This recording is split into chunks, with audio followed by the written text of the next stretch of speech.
Hello everyone, welcome back to the channel. Today I wanted to discuss the cost of living in 2025 and why it's not going to go down. If you guys like the content, please consider subscribing, giving the video a like. So just jumping right into it, we're seeing a cost of living crisis throughout the world, not just in the United States where I'm located, but of course in Europe and other parts of the world. This comes down to a few things. One big thing is this has kind of just been a long time coming with the money printing and debt accumulation, countries and governments spending more money than they have and borrowing the difference, which of course has to be paid back plus interest. And we're now at a point where the interest in the US is around $1 trillion per year. And that's not even to pay off the debt, that's just to, you know, not default. We're just treading water basically. And as this debt accumulates, this will be repaid, using borrowed money, and the cycle just seems to continue forever. Of course, during COVID, trillions of dollars were printed and added into the economy, and these dollars, the more dollars chasing the same amount of goods is going to increase the price of those goods. This isn't going to change anytime soon while we do have President Trump in office and the Department of Government Efficiency. I really don't see this as being a problem with a political solution. Most of the spending is for defense, interest payments on the debt, Medicare, Medicaid, and Social Security. Those things can't really be cut. I think they take around 80% of the budget.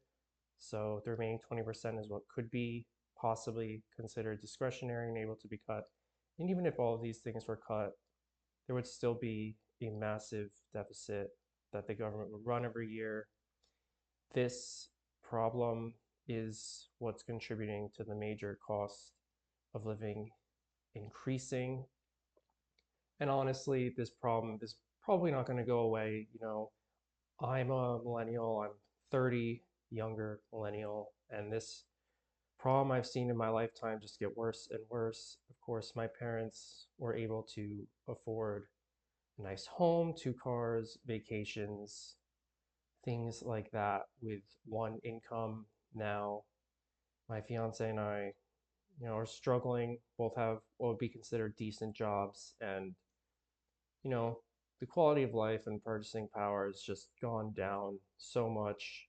My family's friend, who's also our neighbor, who's in her 70s, I believe, is telling me about how she worked herself through college by being a waitress in the summer, and that was enough for her to pay for her education. I had to take around $40,000 in student loans, which I have paid off, but that did not come, there's opportunity costs to that, and just took a very big toll. It's really years of money for what I was making. After bills, it's just tough to come up with that sort of money just to be back at zero. And this cost of living problem, I really think that if you're a boomer or older, Gen X, you may not feel this as much because you've had the, time to save in assets, which of course have seen inflation in themselves, and those prices have gone up. But if you own assets, you benefit from this, of course. If you held the S&P index or the NASDAQ, things like that, you've seen, or a home for that matter, you've just seen your wealth increase. If you do not have these assets and just have cash, and that's if you're lucky, you really haven't benefited from this asset inflation. In fact, quite the opposite. And just don't listen to the government numbers, the CPI. That number's fake. I mean, really, it's like they try to come up with a number for inflation, but that's like saying the whole world is 35 degrees today. Of course, matters where you're from, where you are in the world, and assigning one number to something like that is just silly. inaccurate, of course, and conveniently leaves out asset price inflation. So the price of, stocks, things like that are left out, and those more closely track the monetary debasement and the expansion of the money supply, which is what inflation really is. So don't listen to the CPI numbers. Things are not, 3%. That's silly. Of course, if you live in the real world, you know that already, but no one's coming to save you. You're going to have to do something yourself. Honestly, things are just not looking up like they were. In my parents' generation, the boomer generation, they were born during the baby boom. So, the United States was one of the few big countries that was unaffected by World War II, or at least not ravaged. While the rest of the world was rebuilding, the United States had a period of exceptionalism, and this has sort of balanced out since. Really, things are just different now. The rest of the world has more or less recovered from that, and this period of the United States just being this,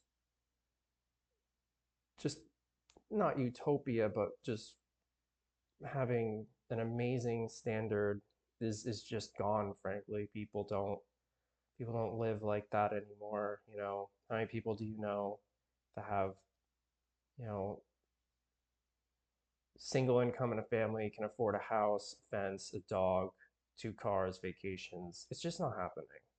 You're gonna have to make easily 6 figures depending where you are, maybe even 200,000 a year, and it all depends. I mean, where I live, houses are listed for 600,000 and go for 700,000. People bid 100,000 over. 20% down payment doesn't seem to be competitive. We put offers in, and that doesn't seems there's more individuals coming in with bags of cash, and things just aren't looking good. I don't think it's a political problem. I think no matter who's president, this will continue because this has just been the trend. Just seeing the acceleration as the inevitable occurs, and no politician's going to come out and say, you guys are boned, we screwed up. They're just going to blame the other party. They're just going to point the finger at somebody else, and we really have to fend for ourselves. So there are a few things you can do. I would say try your best to own assets, whether that's equities, real estate, some gold would probably be good. I'm buying Bitcoin. That's really what I'm trying to do for my ticket out. Of course, have some other assets as well, but I think once you understand Bitcoin, you can't unsee. You just can't unsee it. It's more or less a check on government spending, and governments have to look over their head because look over their shoulder because they can't deny, when they print more money, limited assets just go up, and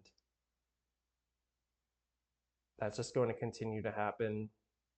But as far as the cost of living goes, I would try your best to increase your income, own assets, and really just don't give up. Again, things are tough right now. I think if you're younger, you're definitely feeling it.